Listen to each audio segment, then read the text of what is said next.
रोशनपुर नाम के गांव में चंदा और शांति नाम की जिठानी और देवरानी रहती थी। चंदा का पति बहुत पैसे वाला था।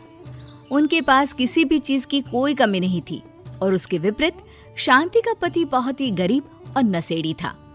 शांति चंदा के घर में काम करके अपना घर चलाती थी। भाभी, घर पर खाने के लिए कुछ भी नहीं है। अगर आप थोड़ा खाना दे पाए तो बहुत मेहरबानी होगी। मुझे जो भी पैसे मिलते हैं वो तो आपके देवर नशे में उड़ा देते हैं। ये तुम लोगों का ना रोज रोज का ड्रामा हो गया है। अब देवर जी कमाते नहीं है तो मैं क्या करूं? तुम्हारा पति तो तुम्हारी सारी कमाई दारू में उड़ा देता है। रहने दो भूखा उसे। अरे ऐसे मत बोलिए भाभी, आप तो जानती ही हैं कि वो मन के कितने साफ हैं, पर इस बेरोजगारी के कारण उन्हें दारू पीने की लत लग गई है। अरे अपना ये रोना गाना बाद में कर लेना, पहले काम निपटा ले घर का। मेरा और टाइम खराब ना कर। जा गेहूं पीस ले, फिर तुझे कपड़े भी धोने हैं। शांति रसोई घर में जाकर गेहूं पीसने लगती है। पीसते पीसते कुछ गेहूं वहां कपड़ों में गिर जाते हैं, जिसे देखकर उसके दिमाग में एक आइडिया आता है। क्यों ना ऐसे ही थोड़े गेहूं मैं अपने पल्लू में बांधकर घर ले जाऊं, फिर एक बर्तन में जमा कर लूंगी और उसे पीसकर रोटी बना लूंगी।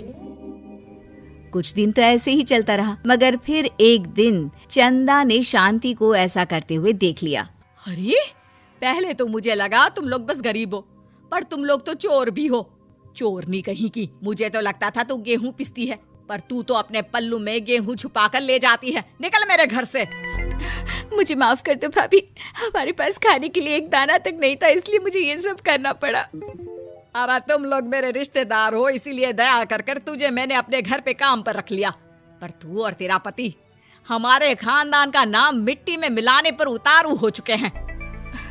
आपको मुझे जितनी गालियां देनी है दीजिए, मारना है तो मार भी लीजिए भाभी, पर मुझे काम से मत निकालिए।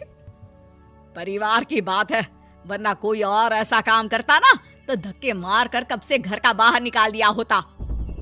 रोते रोते शांति अपने घर चली जाती है, जहाँ उसका नशेड़ी पति कहता है, अरे कहाँ रह गई थी कामचोर? इतनी देर क्यों कर दी?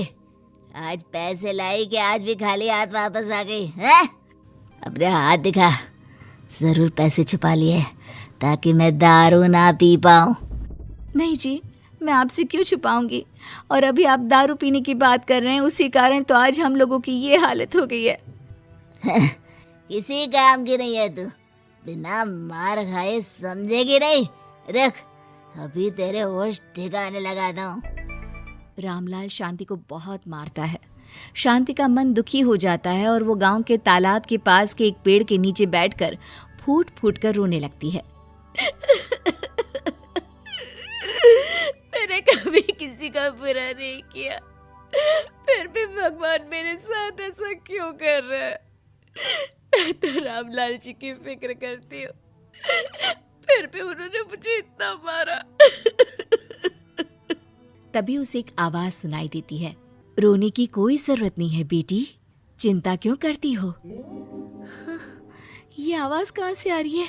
शांति अपने आसपास देखती है, उसे कोई नहीं दिखता।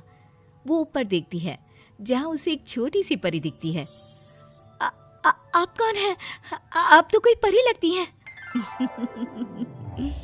हाँ बेटी, मैं इसी पेड़ पर रहती हूँ। मैंने तुम्हारी सारी बात सुनी, अब तुम्हें फिक्र करने की कोई जरूरत नहीं। अपनी आंखें बंद करो। शांति आंखें बंद करती है और जादुई परी अपनी छड़ी घुमाती है। उसकी छड़ी घुमाते ही पेड़ के सारे पत्ते सुनहरे रंग के हो जाते हैं।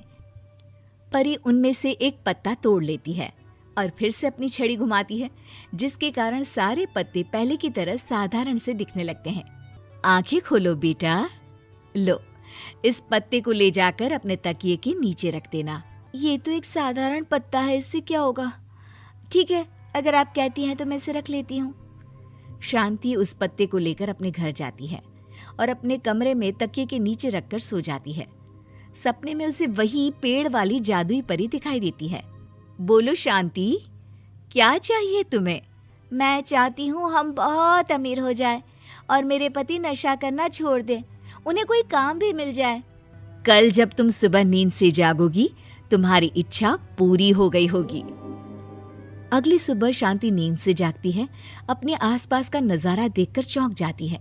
उसके बिस्तर पर चारों तरफ सोने चांदी रखे हुए थे। हे भगवान, कहीं मैं सपना तो नहीं देख रही?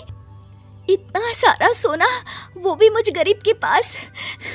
रामलाल जी को बताती हूँ, वो बहुत खुश होंगे। शांति जैसे ही कमरे के बाहर जाती है, वो देखती है कि रामलाल सूट बूट पहने काम के लिए बाहर जा रहा होता है। मुझे शहर में एक नौकरी मिल गई है शांति, मुझे आने में देर हो जाएगी, घर का ध्यान रखना। और इस तरह शांति बहुत अच्छा जीवन बिताने लगती है। उसके पास अब किसी भी चीज की कमी नहीं रह जाती। रातों रात शांति के पास आए इतने पैसों को देखकर उसकी जिठानी उससे पूछती है, अरे क्यों रे शांति, कहीं बड़ा हाथ मारा है क्या? अचानक तुम लोगों के पास इतना पैसा कैसे आ गया? नहीं नहीं भाभी, ये सब तो जादुई परी के दिए हुए पत्ते का कमाल है। शांति जादुई पत्ते के बारे में सारी बात चंदा को बताती है, जिसे सुनकर चंदा के मन में लालच आ जाता है और वो झूठ मूठ रोते हुए उसी पेड़ के नीचे जाती है जहाँ उसकी रोने की आवाज सुनकर जादुई परी कहती है, क्या हुआ बेटा, क्यों रो रही हो? मैं बहुत गरीब हूँ, मेरे पति मुझे बहुत मारते हैं, अब मैं जीना नहीं चाहती। चिंता मत करो बेटा, अपनी आंखें बंद करो। जादुई परी चंदा को भी उसी पेड़ का एक पत्ता देती है और तकिए के नीचे रखने को कहती है। चंदा उस पत्ते को लाकर अपने तकिए के नीचे रख लेती है और अगली सुबह जब उठती है तो उसके कमरे में चारों तरफ सांप बिच्छू रहते हैं। अरे बचाओ बचाओ, कोई मुझे बचाओ, ये कैसा पत्ता है जिसे लाने के बाद उस गरीब शांति के पास तो इतना सारा सोना आ गया, और मेरे चारों तरफ ये सांप बिच्छू, अरे कोई बचाओ। चंदा अपनी जान बचाती हुई शांति के पास जाती है। चलिए भाभी, मुझे लगता है आपके घर में सांप बिच्छू को बस जादुई परी ही हटा सकती है। दोनों मिलकर जादुई परी के पास जाते हैं। ये सब तुम्हारे बुरे इरादों का नतीजा है चंदा। तुम झूठ मूठ बस पैसे के लालच के कारण यहाँ आकर रो रही थी, इसीलिए तुम्हें जादुई पत्ते ने उसकी सजा दी।